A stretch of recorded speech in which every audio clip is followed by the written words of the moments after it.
Good evening and welcome to Burlington Beyond. Thank you for joining us.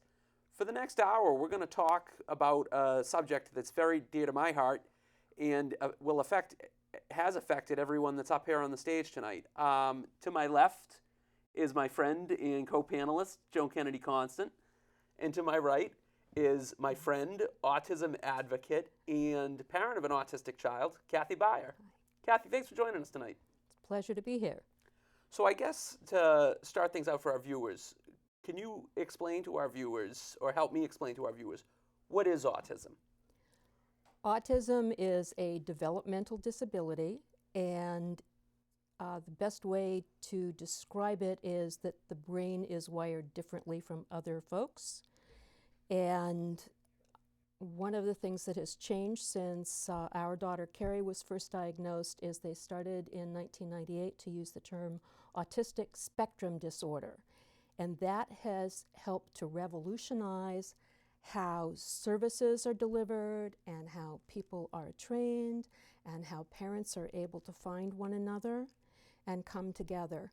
So with an autistic spectrum disorder, you're really looking at multiple disorders with some similar features, and they can go all the way from profoundly disabled up to the quirky math professor. Hi, he knows all about math, but he really can't teach it because he just gets it but cannot explain how to do it. And so anything in between is part of the autistic spectrum.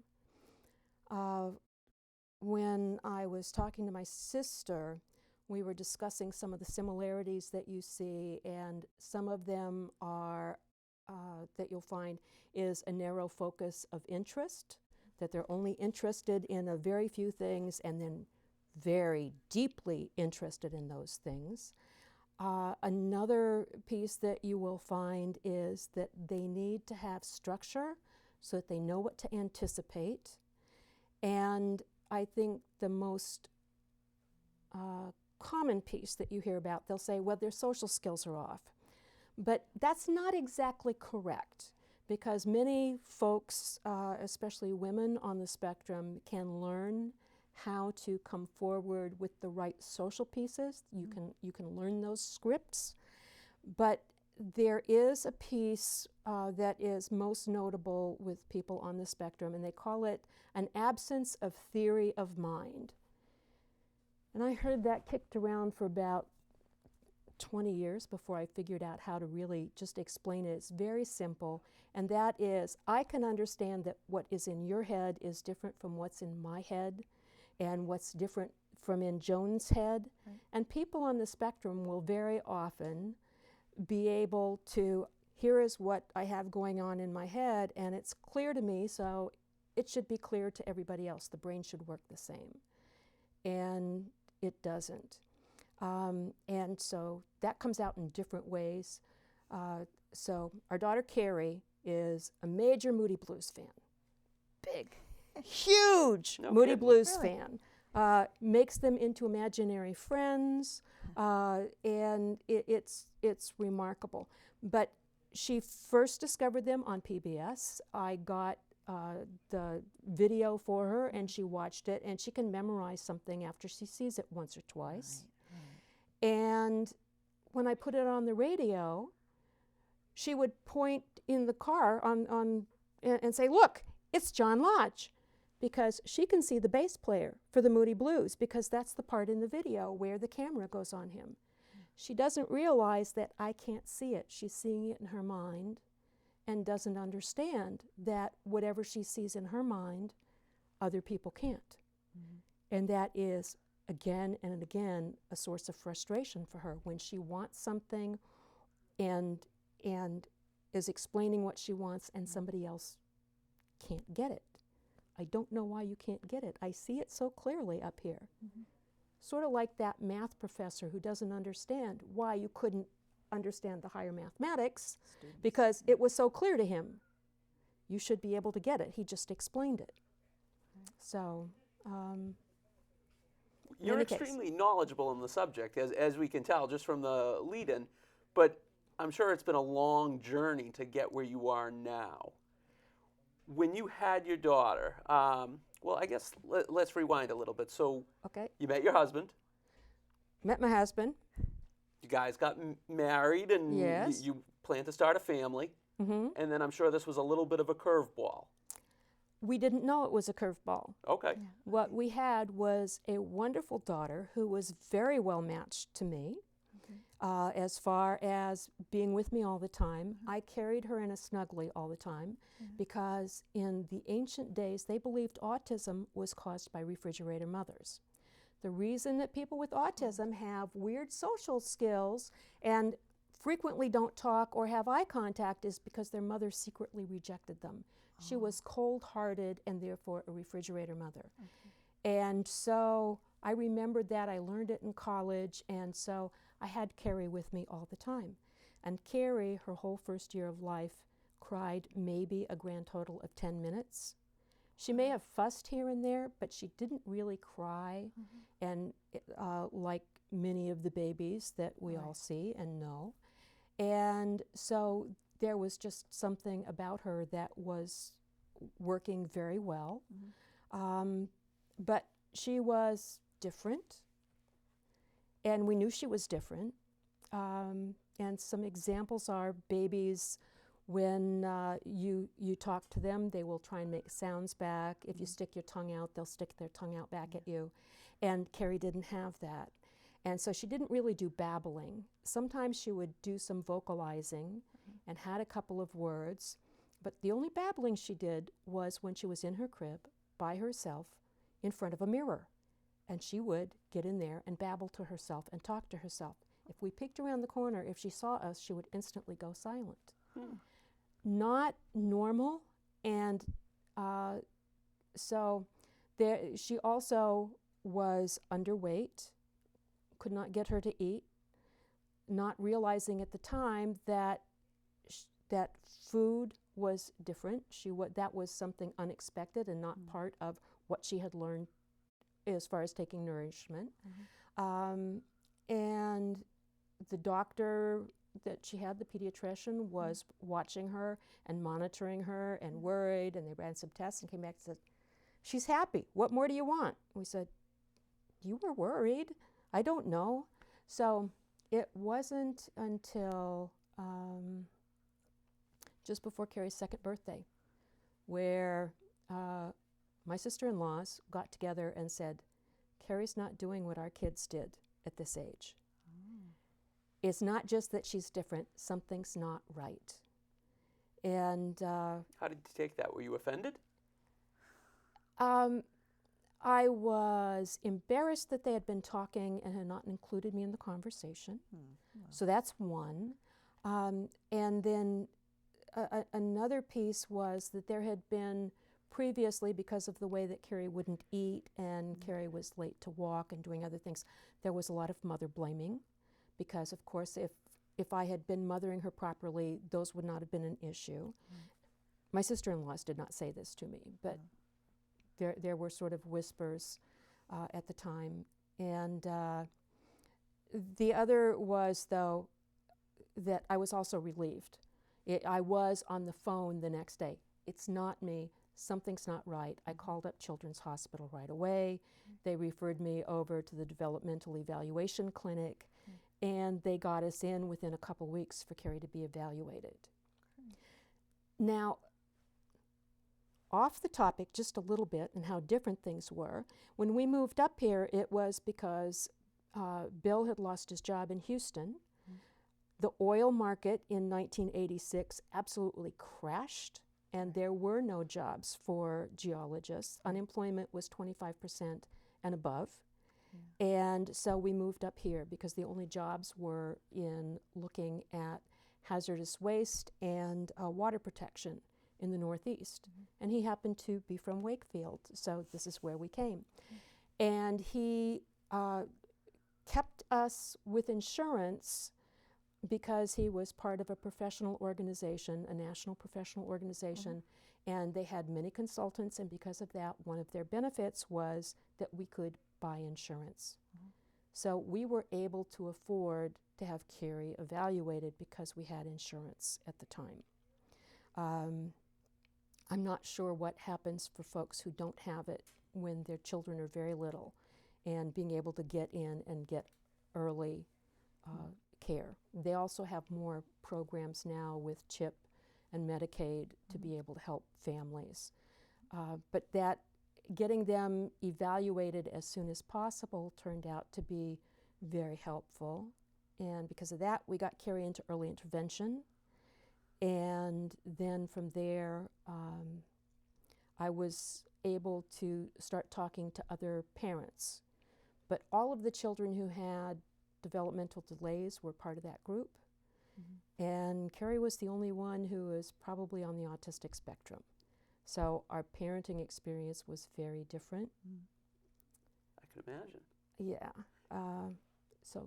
Had you planned prior to when you had Carrie, had you planned on going back to work shortly thereafter, or had you planned to be a stay-at-home mom? Because at one point, your career trajectory, I'm sure, was on a different path than where you ended up. I assumed I would be going back to work. Okay. And at that time, there wasn't the same supports. And as Carrie got older, that became, the supports became fewer and fewer. Because one of the first things is after age 2, your child has to be toilet trained. And if they're going to be late in toilet training, your options for child care were just about nil. And there wasn't insurance to help pay for somebody else to come in and work with your child. So I wasn't able to go back and work until Carrie was about 8. Okay. And then I could work part-time. Okay. Only during the time that she was in school. So. Now, do you want to jump in? Do you have any questions before I? No. Okay. I will when I formulate them. What did early intervention look like back? Because I'm sure, I also, as you know, have a child that's autistic. Yes. And I'm sure what his early intervention looks like at this stage of the game is very different from what Carrie's early intervention was. I just feel that people didn't know as much 30-something years ago. Today, you're more likely to be hooked up with other parents and with professionals who have an idea about what your needs are, because then nobody knew what to be able to offer. But early intervention was good because I learned how to play with Carrie. We got big rice boxes and filled it with rice and beans, and that's what she got for Christmas. It was a giant sweater box filled up with rice and beans, and learned how to make little cars drive around and do other things that she became interested in. We were playing with her. They were doing art projects and other things with shaving cream and other things. Didn't work too well for Carrie, who would go, ow, ow, ow, it hurts. It's like, well, no, it didn't, but there was the sensory piece coming out that we started to recognize. And then the other thing was that for Carrie, so they gave me some new ways to be able to play with her. And what I also did, though, is as a parent, I started to acquire more confidence in what I was able to do with that. What I was doing naturally with Carrie was good for her. And for anybody who's a family member who has a grandchild or a niece and nephew or their own child with autism, it's very important that you learn as a parent, you start to find out what works with an individual child. There's not one specific formula, but with autistic kids, frequently they like music. And Carrie's and my conversations going back and forth was singing. And as we went along, I started learning why that worked and how to change it up. And I watched how they used that also in early intervention, where this is the way we wash our hair. And then you wash our face, and it's like, okay, so changing the last word in a phrase, that works. And why does the music work? When you're working with music, you have several things going on. One is you have a language structure that is the same every time you sing it. And for Carrie, who would memorize things right away, that was great. Second, you have a melody structure that you're hanging the language on. that helps you remember. How many people learn to say A, B, C, D, E, F, G? Yeah, sure, Yeah. Of course. And some people can just say the alphabet, but they'll still phrase it the same as the song. Right. Yes. And the third is the rhythm. Right. So you learn ABC and you learn the melody, but you're also learning the rhythm and the phrasing of it, which when you go to say the alphabet backwards, you keep saying each phrase, and then you can repeat each phrase backwards. Right. Segments. Yeah. Although some people with autism might be able to just sit down and recite it backwards, that they have some different capabilities. But I did discover how music could be used and how to use that to help Carrie learn. Were you musical before? I was. Okay. Not professionally musical, but I played guitar and I sang. And so picking that up with Carrie and adding that in was easy.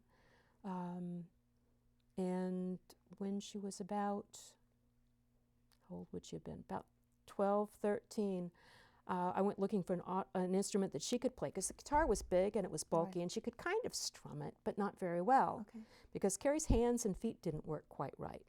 Okay. We weren't sure why. But she had a sense of rhythm. And so I saw an auto harp and said, you know what, she could strum that. And she could hold a button down. And so I got a couple of auto harps, and a couple of years later, all of a sudden went nuts with finding out how they could be reconfigured and put together differently for different kinds of music. And then when Carrie went into adult services, I started working out in some of the day programs with some of the adults doing music, because they could play it, they could control the music and how the songs went, and it turned out to be a lot of fun. But I'm sorry, I went off on a tangent there. No. But the music piece was very helpful. And I think the most helpful was I got it that it was the structure of the language. Because Carrie learned what was different about how she learned language. She would learn a whole phrase, a whole sentence, and not how you use individual words and how you can move those around to have different meanings and have a conversation back and forth. And so a child with autism might not say, Mom, I want juice. He's going to say, instead, he's going to label what is said to him or her when he gets juice. And you look at the child and you say, would you like juice? Or do you want juice? And so my friend's son would say, do you want juice? And I would know that he was asking for juice. Somebody else would say, no, I don't want juice, because they don't understand that there's a scripted piece in there and how it's being applied as a label. And once you get that, it's very easy to start to have some conversations and be able to change it just one little piece at a time. But the language and learning through language is, I think, a really serious obstacle for people with autism to overcome. That's the situation that we're going through right now in my home, where my son was a late diagnosis, but and up until maybe a year and a half ago, he talked. And then now he no longer talks. He stopped talking. So he's learning how to sign and how to use pictures to tell us what he wants, or if he wants more, or yes or no. And we're hoping to coach language back out of him, but it's something that we work on every day. And so how much do you think he understands of language when you ask him to do something or when you tell him something? I think he understands absolutely everything that we're saying to him, to tell you the truth. Whether he listens and actually does what we're asking of him is another story. One thing that I've said... That would be normal. Well, the funny thing is, right, I guess that would be most kids. And that's what's funny. A lot of people that don't know much about autism, when I tell my friends, well, what does he do? Well, what doesn't he do? And I'm like, well, he just doesn't really listen to anything that we say. And they're like, well, that's all kids. But he just doesn't, if you give him a command, it's multiple choice. Sometimes he might go along with the command. Other times he might just sort of march to the beat of his own drum and pretend like he doesn't hear you. I don't know if he can actually, I think he understands what you're asking of him, but I don't know if he's capable of actually complying with what you're asking him after, you know, giving him a command, for example. I've heard that from a lot of parents. Okay. Actually, where that's not uncommon for them to believe that they understand more, but that they're just not going along with whatever you want. And so being able to sit down with them in quiet and comfortable situations and just find out. So out of the pictures, pick out one that shows this, pick out one that shows that, or pick out this color. And I think that that's difficult, but I'm sure that you're working with professionals who are able to do some sort of testing to find out how much he's understanding versus just not cooperating.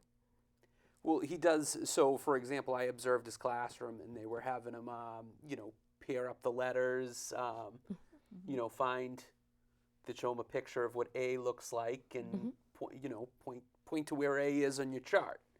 And he was able to do that, and so he follows along. But the other thing that I say to my wife all the time, I said, you know, God bless these teachers that are tasked with educating him, because you know he'll get up mid-conversation and just walk away, or to get him to buckle down and sit down. That's forget about trying to educate him with whatever you're trying to educate him with. Just to get him to buckle down and sit down is an issue. And we see this I know we had sort of compared notes before, but I know even at the dinner table, you know, he'll sit down, he'll have a couple of bites, he gets up, he walks around. Can you just sit in your seat? I have found that he is very receptive to visual cues. So if I point and give a very direct pointing gesture, I can keep saying sit down until I'm blue in the face. But if I do the point, he's more apt to listen, or he's more apt to comply. So that's striking to me. Okay. And I just hope I didn't wreck that. That's striking to me because a big piece of the disability, going back to what you saw in language early on, is the language. And the talking to them, it's sort of like on Peanuts when you hear Charlie Brown. And it's like, you know, that's hard for me. Right now, I'm having a hard time, and that's what they hear and process. But the visual cues works with them. Pictures are visual, so you have a visual rather than an auditory learner. Yes. And so you learn, as a parent, you're already cueing in just by observation of what's working. Well, telling him to sit down isn't working.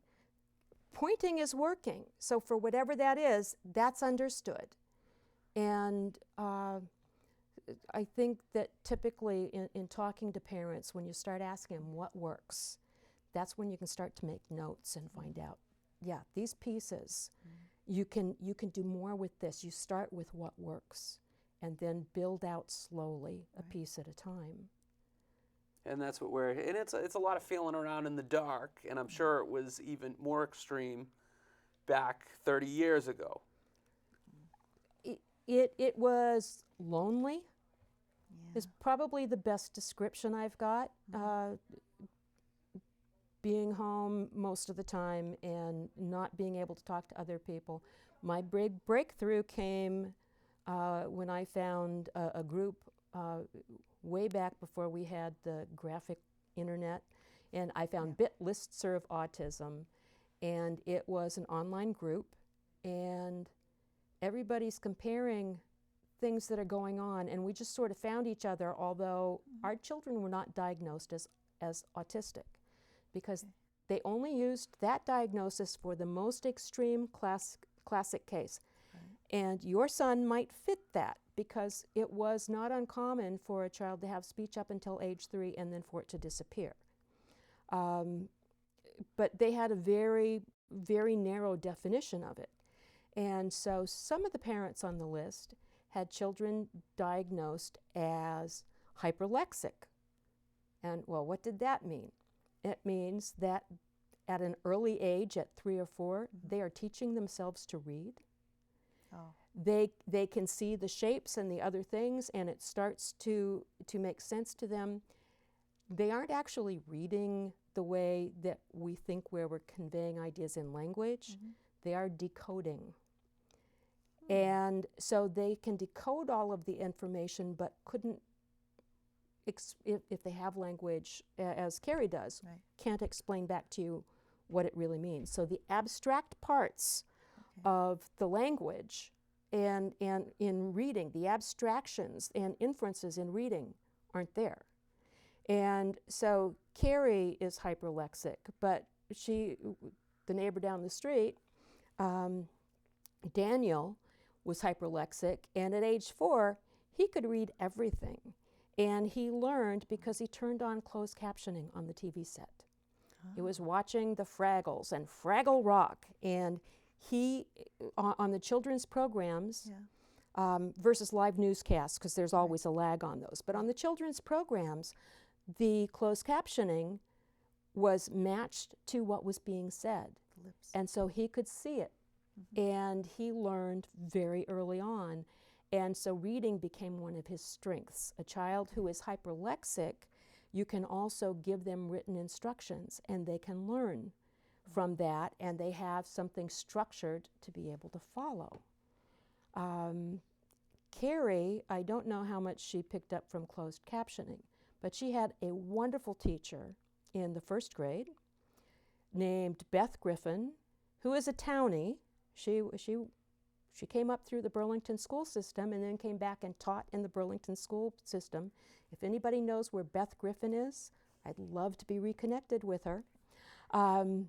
She taught Carrie to read, and it was just remarkable. So that has always been one of Carrie's strengths since that time. And Does she enjoy reading still? she likes to read, and she likes to read out loud to other people. Okay. Oh, But okay. she's not in places very often where she has an opportunity to do that. So it would be really nice if somewhere down the road I could pair her up with somebody that she could read to. I think we can find someone for her to Okay. read. Yeah, We this can is talk, not we, an we can opportunity talk now, about right. that off, Yeah. off camera, but yeah, we can. So she, by the way, wants to meet your son. I told her about Thomas the Tank Engine and that he likes trains, and now she wants to go on a train with him, and she wants to go talk to him about Thomas the Tank Engine and cars. So she Okay. talked about that all weekend. Oh, wow. So she already has a picture in her mind of Well, Thomas the that Tank experience Engine will in be. cars is right in his wheelhouse. Those are his favorites. So tell me something. So Carrie went off to, did she go to Marshall's She started Pine Glen. Okay. Well, she started actually around the corner here from BCAT, Okay. and she started off at the lab preschool. Okay. Okay. And there was parent support there at the time. Okay. And she went from there to 1st grade at Pine Glen, or kindergarten at Pine Glen, and then into 1st grade. In an integrated classroom, or? They had sort of a reverse integration where with the kindergarten, she spent some of the time in with the kindergartners and then would go back for some other classes back. And they did that in kindergarten and in 1st grade. And the parting of the ways came in 2nd grade when they start doing more academic work. But for the kindergartners, Cathy Lawless would have, one of the students would be Carrie's buddy for the day. And Carrie did read to them, which was remarkable to them because here is Carrie who couldn't do all these other things, but Carrie could read. And so that was helpful. So that was a very good experience for her at Pine Glen. And then I think from there she went to Francis Wyman with Beth Griffin for part of that. And then things really fell apart. And Carrie ended up with a recommendation for a residential school. We didn't find the right school for her, so she ended up staying in lab and going over to being bused over to Arlington for quite a while. She was the only girl with 11 other boys. And Carrie likes attention, and they'd say, oh, she holds court. She'd have the guys around her, and she'd be telling them what to do and what to say, reenacting videos. And so she did a lot of that, and that worked for a while, and then she needed more. The lab program was good, but Carrie needed round-the-clock support with consistent structure. And it took 4 years for us to find a program for her that was going to be a good match. And so she ended up over at the Learning Center run by the Protestant Guild in Waltham. So I think they've now moved to Concord. But really good teachers, and she stayed there until she had graduated. So how were so I'm assuming by the time she was in high school, obviously by the time she was in high school, she was no longer in an integrated classroom because she was in a... She was no longer in an integrated classroom once she was back in the lab program. So from about 3rd grade on, she ended up being in a segregated situation. And they did still, when she was at an elementary level, bring some other kids in from the high school to work with them. But she just became less and less capable of fitting into those situations because it was, like any social situation, it was too freeform. She couldn't control what was going on for conversations, or I can't just sit in the chair while everybody else is working on stuff. It wasn't workable for her anymore. Structure is key, yeah. Did you find that the children 30 years ago, or back when Carrie was in school, did you find that they were accepting of other children with special needs? I think that the Burlington school system worked really hard on that, and so yes, by the time Carrie got into the school system, that was there. But Carrie didn't have siblings. And so the isolation factor was there again. Right. She would have done so much better if she had a sibling. Right. And we had discussed before the program about if your firstborn is on the autistic spectrum and down towards the severe end where they are really affected by it, that decision to have a second child gets difficult. Yes. And so if we had had a surprise baby, that would have been wonderful, but making the decision was too difficult at that point. Right. So most of the people we know who have other kids, they had kids before they knew that their child had autism.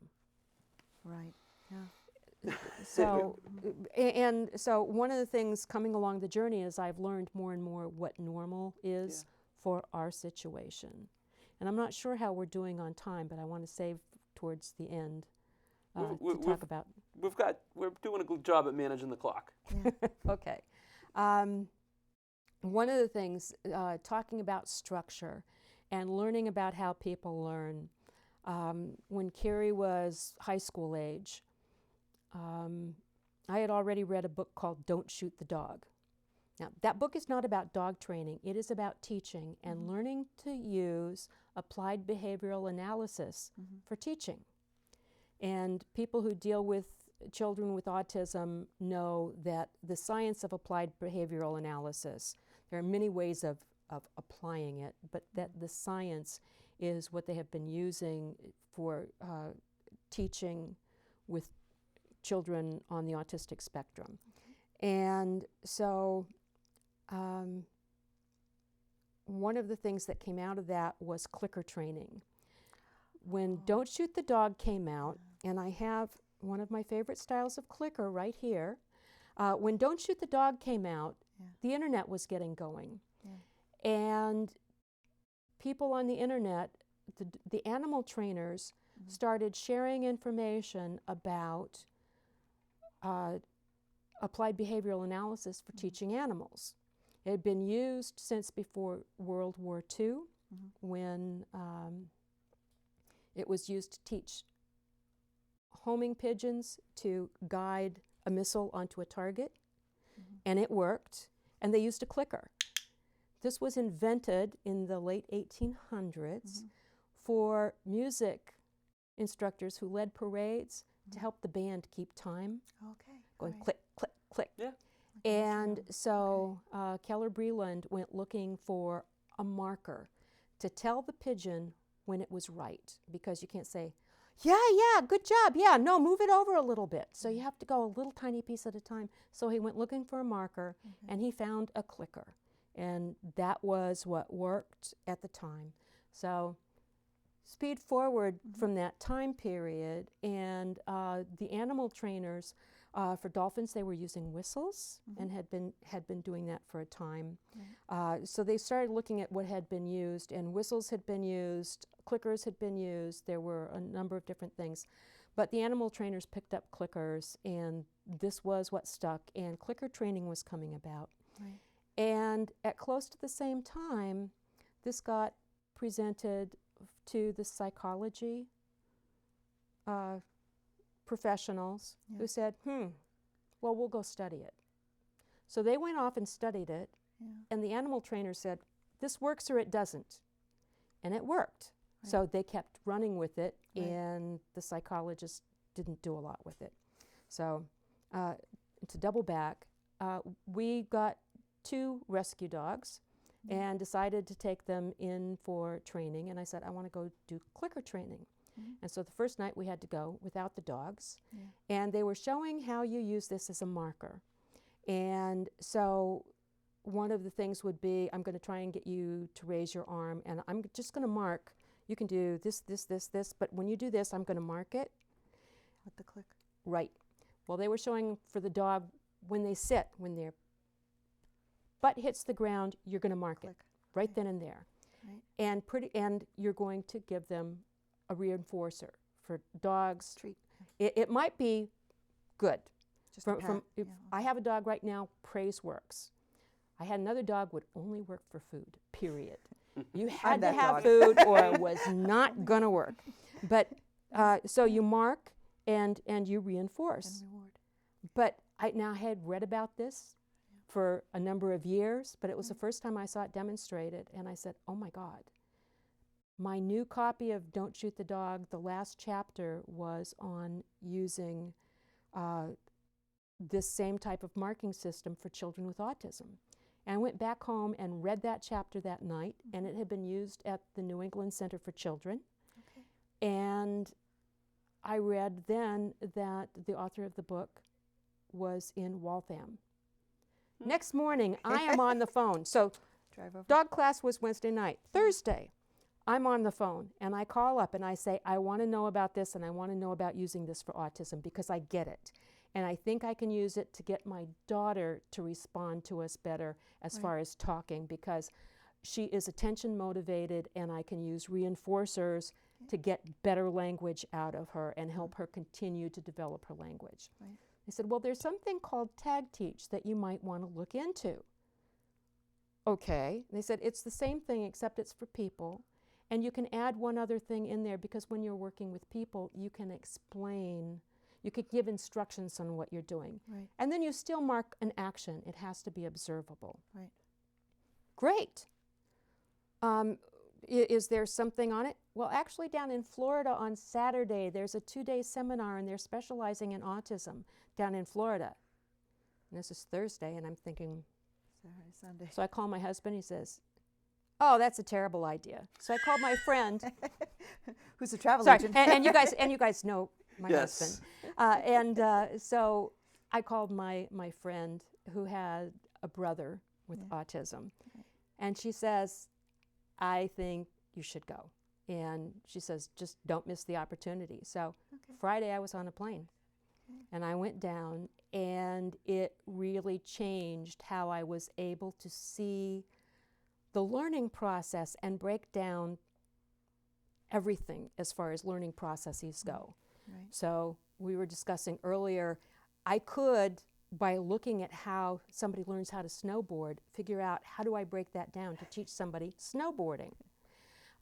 For people with autism, I start breaking down and say, whatever it is that you want to teach. They already do this with task analysis, and you break it down to the smallest components and you teach them one step at a time.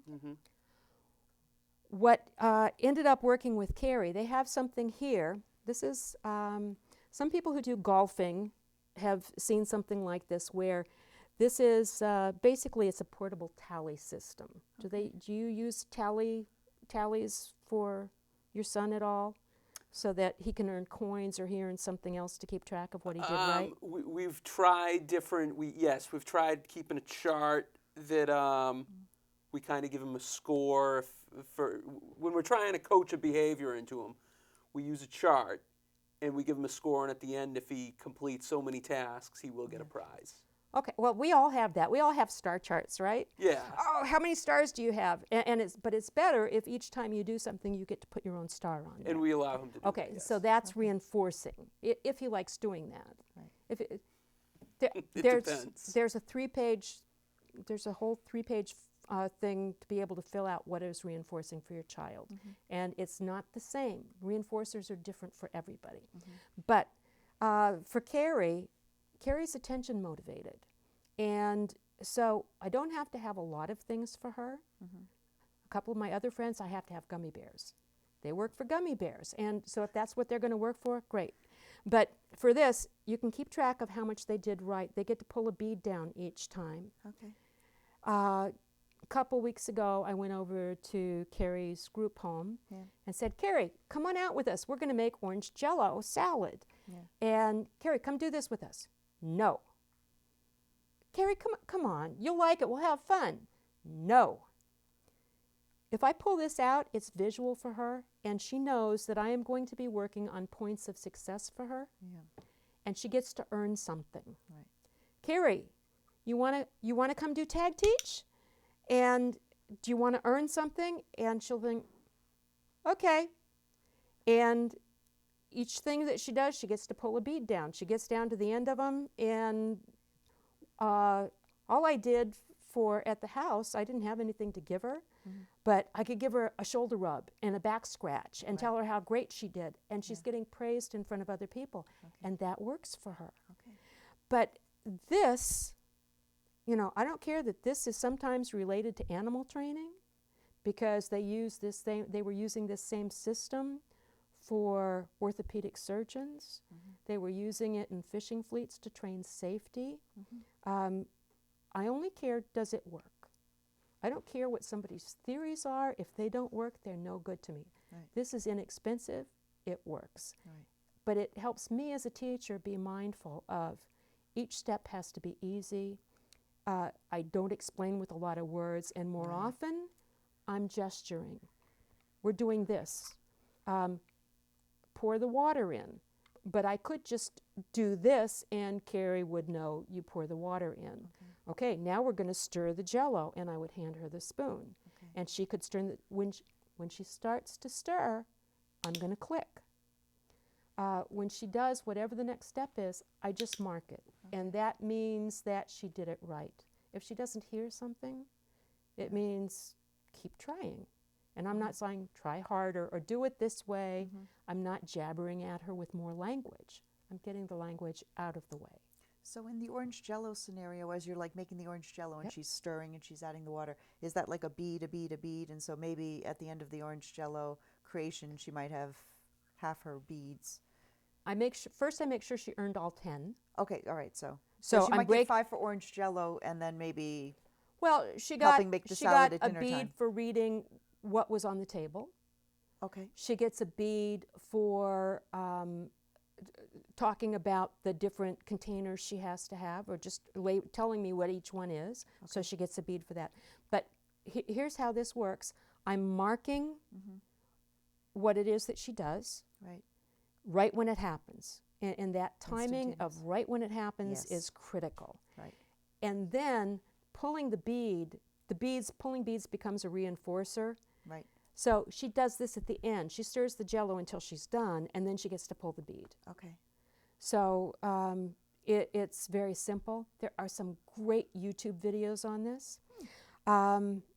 But let me switch for just a minute. Okay. Please. We had to go through a few more years, and then finally a woman named Martha Gabler wrote a book based on her work with her son, who is also at the severe end of the autistic spectrum and nonverbal. She kept looking for things. She worked with behaviors, she worked with teachers, and things were, she was not getting results. And she saw this one day, and she saw this with the clicker, and she says, I'm going to try it. Yeah. And it worked. And all of a sudden she says, okay, this is good. And so the second part of that turned out to be a method of direct teaching. And she put those two together and has been teaching her son at home from early on. But he learned to read, he learned to do math, Wow. he learned to Wow. write. That is pretty amazing. But it turned out that it was the reinforcer that worked. And so then, based on that success, she wrote this book. It's called Chaos to Calm, Discovering Solutions to the Everyday Problems of Living with Autism. Right. Now, this is available on a download, so you can have it on your phone and have it every place that you want it. Oh, good. I think I've bought well over 10 copies and given this away to people, and I say, This works. Right. Yeah. this works, and you Right. can learn it quickly. This isn't you have to go to school for 4 years to go get your degree. Right. You can then continue to learn more, Right. but you can get solutions you can use right now. So Martha has a website called, you have to put the word autism in front of this. Otherwise you get containers for organizing. Oh, So the it's Container Store. Autism, Chaos to Favorite Calm. place. Yeah. And there is also a Facebook page. If you go to Autism, Chaos to Calm, you get Martha's Facebook page, and then she has another one on behavior. And for that, there's a lot of us who network there, and a couple of people from around the globe who have done amazing work with their kids. But if I could recommend one thing for people to start to understand, I would send them to the Autism Chaos to Calm website. There is a little booklet that you can download for free that is specifically about behavior and how to learn about behavior. And then if you go further on down that page, there are other things. How to get your child to stop screaming all night. In public or, yeah. How to get him to stop screaming in public. How to get him to calm down. And all of this uses clickers, or guess what? You don't have to do that. I have a client who learned if he couldn't get me to click, he'd go, and he'd make his own clicking sound. I want reinforcement right now. I want to do this. I want a gummy bear, and I want to get reinforced with the gummy bear. And he would do something, and he'd go himself. So you could do looks that. a little quirky, but it's fine. It works. For some people, Yeah. they don't like. Interestingly, people with autism, you think they might be have sensory issues. They don't. I haven't run across any who have problems with this because they know that this means good, and you did it right, and a reinforcer is coming. However, for some, you can use a light. For some, I might use the clicker, and then they get to play with the light because that's their reinforcer. You can click a ballpoint pen. You can say. Oh, that's very subtle in You public can too. say yes. Yeah. Again, once you get into language with people with autism, that starts to complicate things. But other things, how do you get them to ride on an airplane? How do you plan a trip? That's hard. With a lot of this, you're going to use social stories, Yes.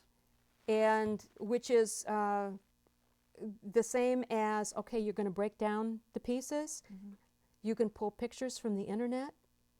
If mom or dad or grandpa or a sibling read the story that goes with it, then that makes it a high-value social story, especially on an iPad.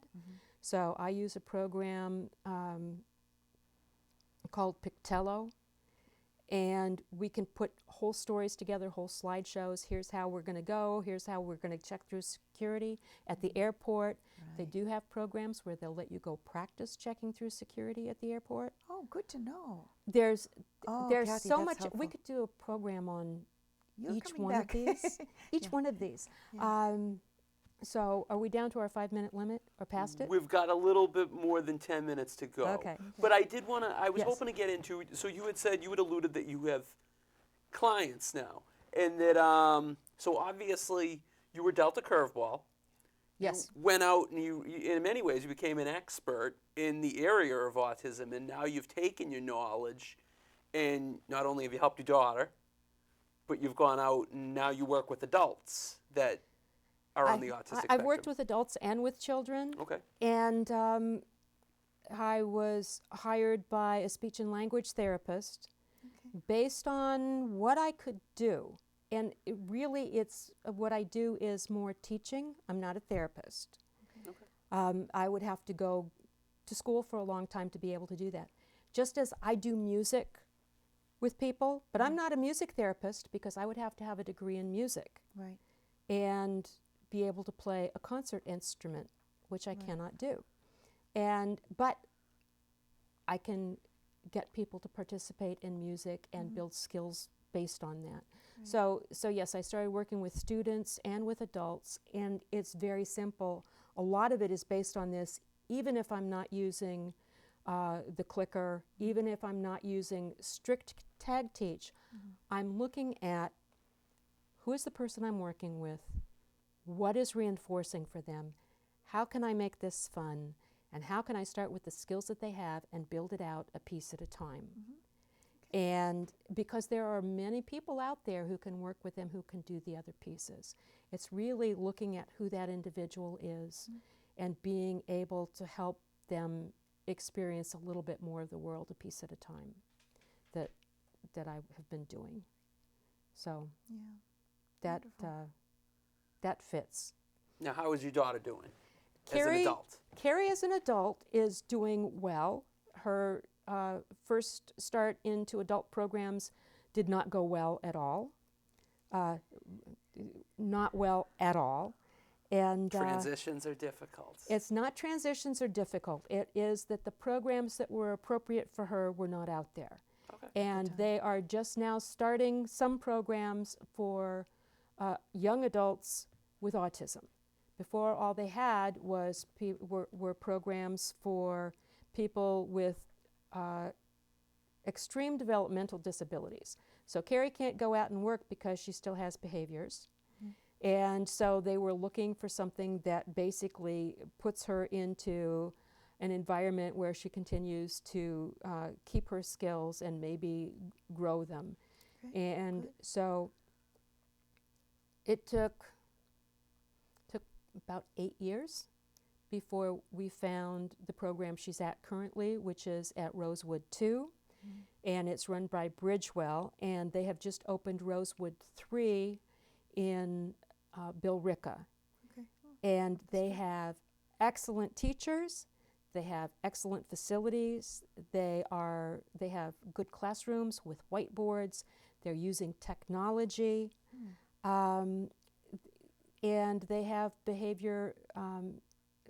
behaviorist on staff there the whole time who is looking at how do we manage behaviors and help them to be in an environment so that they can continue to develop their skills. And it took Carrie almost a year to get back to where she was when she left school.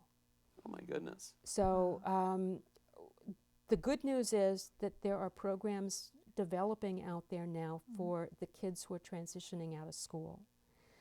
Carrie, if she's not the oldest, she is about the oldest one who is at her program in Danvers right now. And I can't say enough good things about them. I mean, aside from having whatever it is that's going to be the magic wand with the perfect drug that's going to make her normal, this is the next closest thing. And we're very grateful to everybody who's there, who works with her. I'm happy to hear that So, you've gotten her in a place that you're happy with, and sounds like you feel like she's getting what she needs, she's safe where she's going. That's good. And I'm happy to hear she's in a group home over in Bedford, and That goes up and down. That is my next area that I'm looking at being able to work on, because the people who work in group homes are themselves isolated, and there may be two people on a shift, or there may be only one, and so they don't have anyone else who they're working with to be able to continue to develop skills. But the big problem is the pay is very low and the turnover is very high. Yes. And it's the same problem that we see in personal care attendants who help the elderly stay in their homes. Right. This is they are the direct care workers, and they are the same in both groups. And if you're working with people with developmental disabilities, what they're doing is they keep raising the bar higher and higher as to what is needed for someone to be competent in providing services, but the pay is not being raised any higher. And so that's the next big nut to crack. The turnover is so high that it's not uncommon, it has not been uncommon to have a 100% turnover in staff within the group home every year. Wow. Wow. And there are, for other people who have maybe the closest they've dealt with is with parents or with a spouse who needs support at home, you develop a relationship with somebody and that person is gone. Next person comes in, you train them, you develop a relationship, and that person is gone. And so I am looking at creating what I'm calling a workforce incubator, because there are people who are coming here from other countries or people coming out of college, but they could be getting very good work skills in these jobs. Right. But if they're staying there longer, you stay there long enough that you reach your level of competency, and then we're going to provide college tuition vouchers. And let's just say that you are someone in your 40s or 50s who has to put a child through college. Yeah. You can transfer these college tuition vouchers to immediate family members. So you could use it yourself, you could transfer it to a spouse, or you could transfer it to kids. And so it's a way to start to get people to stay in these jobs longer and develop relationships, because the relationships are critical for the people that you're working with. And to see value in their work in the sense that they will eventually build their bachelor's degree, which, obviously is something that a lot of people want to achieve. They may and build, the cost of tuition is very high these days. They may, but or if they are a student who's come out of college, to be able to get a year at a time, to be able to get college tuition vouchers for student loan forgiveness, so that you'd get that back at a piece at a time, because they want college graduates, but you can't afford to pay back your student loans based on the salaries that you earn. That's true. Right.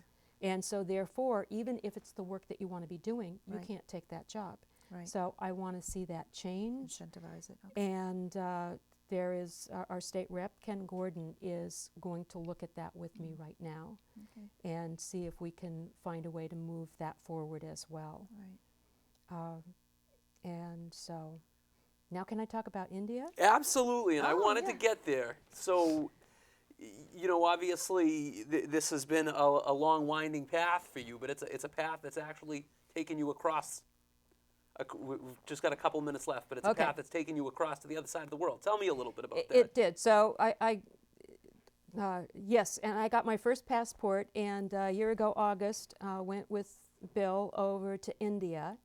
And one of the things we got to do is spend 2 days at a school for special needs children there. Wow. But it's not just for the young up to high school. They have adults there as well, and they have a vocational program. And when I went there, and Bill went there, we looked around, and this is basically a building made out of stone. They have one place with a few other things, but the kids were the same. We recognized them. The problems the parents dealt with were the same. Universal. The impact it is. We went to the other side of the world and found out that it was universal. And then we also met another couple who has a son who just turned 22.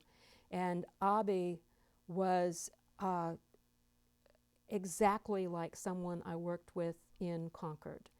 And and he was an only child, and what had happened in that relationship and their parenting experience had mirrored Bill's and mine also.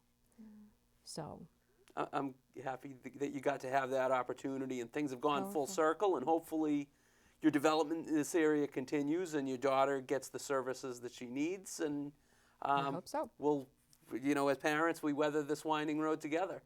Yeah. Cathy, I want to thank you for joining us tonight. Thank you, Joan, for participating, and I just want to wish everyone a Merry Christmas as we wrap the show, and a Happy Hanukkah, and a Happy New Year. Have a great night. Thank you.